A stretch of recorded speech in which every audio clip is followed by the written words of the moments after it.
would live in a small group as part of a larger whole. You'd live in a small group as part of a larger whole. Your average life expectancy would be a lot shorter. Your average life expectancy would be a lot shorter.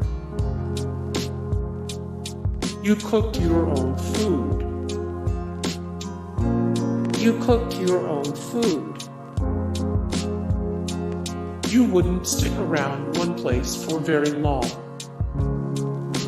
But at least you do a whole lot of traveling. Hunter-gatherers are widely accepted to be nomadic. Some tribes were fully nomadic, while others merely existed within a certain radius. The reason for this comes down to their lifestyle. If hunter-gatherers stayed in one place, they'd eventually use up all the resources that region could offer.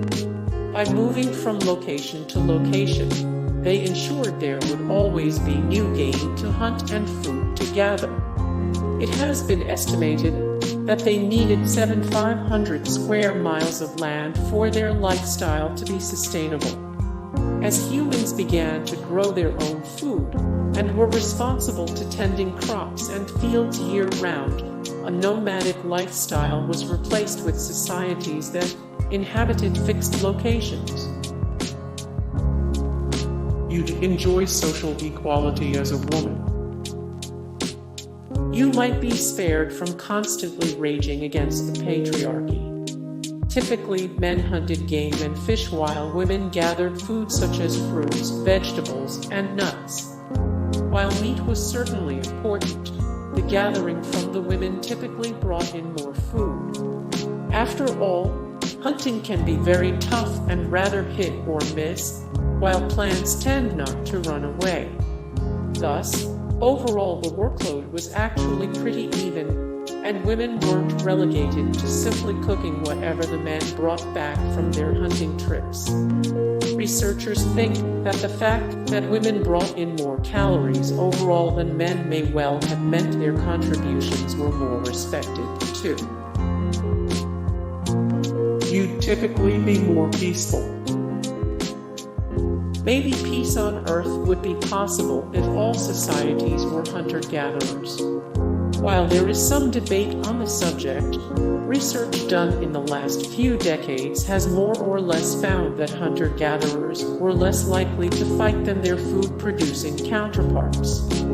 While some early studies pointed to tribes going to war every 2 years, more recent ones have found conflict was actually less common. The reason for this: food-producing cultures were more vulnerable to famines and food shortages if something bad happened to their crops. You generally treat your children with more affection. How can anybody be more affectionate than some of today's helicopter parents? Alas, based on cross-cultural findings, in the 20th century, hunter and gatherer societies were actually, on the whole, nicer toward their children than modern industrial societies. As a hunter-gatherer, you would be less likely to put an emphasis on obedience and responsibility, and more likely to show warmth and affection. In fact, the only hunter-gatherer cultures that really put stress on their children were those that relied more on hunting.